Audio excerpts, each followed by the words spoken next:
Hello, beautiful friends and book lovers, and Happy New Year. I am so excited because my wonderful sister-in-law got me this tripod filming light. So now you'll never hear me complain or say things like, sorry guys, it's raining. I hope the lighting's okay. So shout out to Elizabeth. Seriously, she's amazing and I'm loving this so far. I hope you guys have had a wonderful holiday season and a happy new year. I am so excited to be filming right now. We have quite a lot of things going on this year. Our first baby's due in June. We're also moving to our first house and I'm starting my master's. But with all of that being said, I am going to try to make it a goal to film a video and upload it every Tuesday. So fingers crossed. I hope that plan works out well because I just would like a little bit more consistency with filming. And yeah, so if you're new to my channel, my name is Heather, and here at Heather's Book Review, I typically review thrillers and mysteries with the occasional young adult, is it there? Yep, young adult series, which I'm currently reviewing A Court of Thorns and Roses, the entire series right now. I have a playlist going on the homepage of my YouTube channel if you are reading that series or have read it, if you want to check those out. But today, my video for you is a thriller, and it's going to be on Don't Look for Me, which is written by Wendy Walker. My next review is going to be the third book in the A Court of Thorns and Roses series, which is A Court of Wings and Ruin. So for today's review, I have been seeing Don't Look for Me literally everywhere on Instagram. If you don't follow my book Instagram, it's super simple. It's the same name, just at Heather's Book Review. And here is typically where I find all of what you guys are reading or the thrillers that are just getting a lot of hype. And that is exactly what was going on with Don't Look for Me. It was getting so much hype, so many 4 and 5-star reviews, and I was like, okay, you know what? I have to read this. So if you're new to my channel, I always do the premise non-spoiler part of the book review, just letting you know basically what it's about. Then I go ahead and tell you what I'm rating the book, and basically I just recommend it for a certain type of reader, which you'll see once we get there. And then I talk about it. So that part obviously contains spoilers, but in all my reviews, I do like to include a book chat towards the end of the video for those of us who have read, simply so we can share all of our thoughts on, did we like the ending? Do we think it should have worked out this way? Did you predict who the killer was? And basically all that good stuff. So if you're new to my channel, I would love if you could hit that subscribe button and that post notification bell so you are notified every time I post a new bookish related video. And on that note, let's just go ahead and get chatting about what the heck Don't Look for Me is all about and why it's getting so much hype. So our book starts off with our main character named Katie. I think it's Katie, or is it Kate? I'll just go with Katie. And Katie is a mom of 3. And it starts off with Katie basically telling you that she played a role in one of her daughter's deaths. And it's just eating her up inside. She cannot move forward. She cannot move on. She feels like she is neglecting her husband and her 2 other children. And she just feels like not only is she being a bad wife, but she's also being a bad mother. So this is years after her child's death, and she just cannot seem to cope or to move on in any sort of way. So she tries to compensate by going to her son's college basketball game because she's like, I haven't, been paying a lot of attention to him. I'm going to go. So she goes for this really long drive, and basically she gets to his college and he's like, what are you doing here? Like, you didn't tell me you were coming.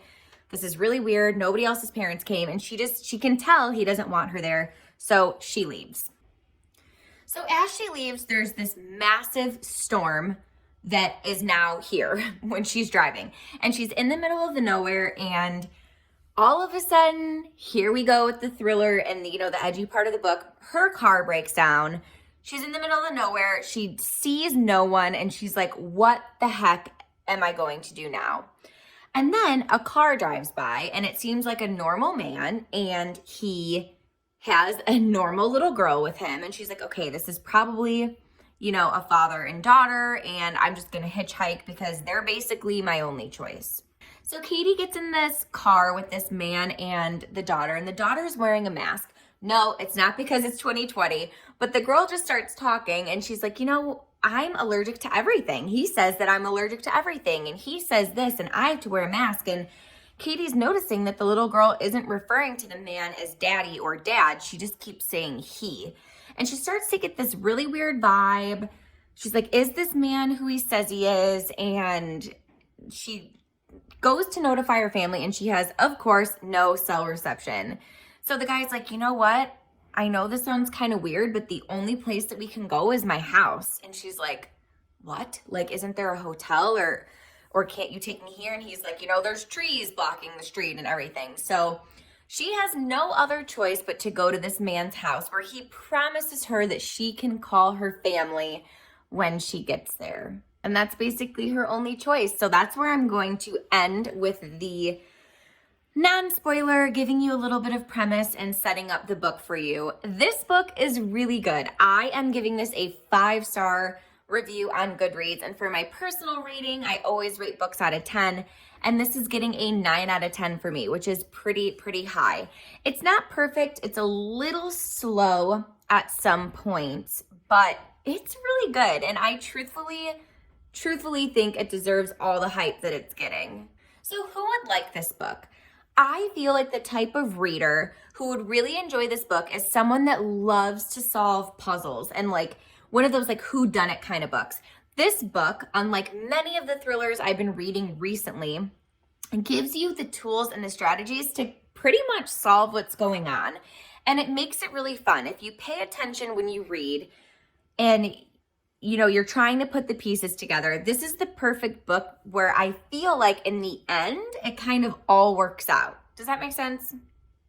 Also, if you're someone that likes to watch scary movies or scary TV shows and someone who's like biting their nails and screaming at the TV like when a character goes to do something stupid or walk down a scary hallway that they definitely shouldn't be walking down, you're gonna like this book because it has a ton of those moments. So now I'm going to go ahead and get into the book chat part of the video for those of us who have read. So like I said, if you're new here, please subscribe before you leave. I love to review thriller and mysteries with the occasional young adult and hyped up fiction novel. So you kind of get it all here.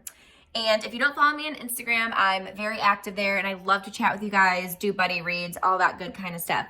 So thanks for much for watching. And those of us who have read this book, I feel like I'm talking so quickly and I need to get a drink of some water.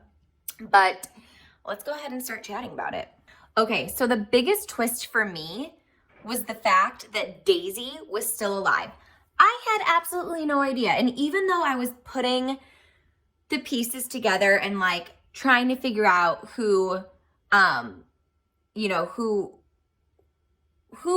really is who they say they are and who is completely lying, I feel like I got that part of the book down, but I had no idea she was still alive. I thought that this poor girl was just murdered, and the fact that she not only was alive but was also like a really terrible person, I don't know, that just, not only did it throw me for a loop, but I was like, oh my gosh, this poor little girl Alice cannot catch a freaking break. I also really appreciated how cunning and smart and brave our main character Katie was. I feel like she was in a terrible situation. Obviously, nobody wants to be held hostage. And I love that she was using her like science teacher kind of background to teach Alice. Well, not really teach Alice, but try to get Alice to do things for her so she could try to poison their captor. For example, I really thought it was an interesting twist when she took the rotten apple seeds and try to bake those into something that he could eat to try to poison him. I was like, wow, that is, I don't think a lot of people would even know that rotten apple seeds would poison you. I mean, obviously no one's going to eat a rotten apple, but you know, I just thought that those kind of things that she was doing to overcome her obstacles was just really creative, and I enjoyed reading that. I feel like we got to see Katie struggle a lot with just her trying to find herself. I mean, obviously she says that she hates Alice at sometimes, and then she's like, but wait, she's a kid. Like, I'm not allowed to hate her. This is the only life she's ever known. And I don't know. Seeing her grapple with all the different emotions and feelings and just trying to find herself and realizing that if she was going to get out, it was going to be to her own her own doing, you know. And I thought that was great. I thought we got a lot of character development with her, and I really appreciated that. All right, guys, so that's basically it. Like I said, my next review is going to be on A Court of Wings and Ruin, and my next thriller review, if there's someone that's basically only here for the thriller and mysteries, is going to be on The Dilemma, which is written by B.A. Paris. B.A. Paris has written one of my favorite books of 2019. It was in my 2019 top 10 favorite video, or favorite books, and that was Behind Closed Doors, which is such a good book. If you haven't read that, go read that. It's insane, it's wicked, it's dark, it's so good. So I have really high hopes for The Dilemma. I'm super excited to read that. But as always, thanks so much for watching, and I'll see you guys in my next video. Bye!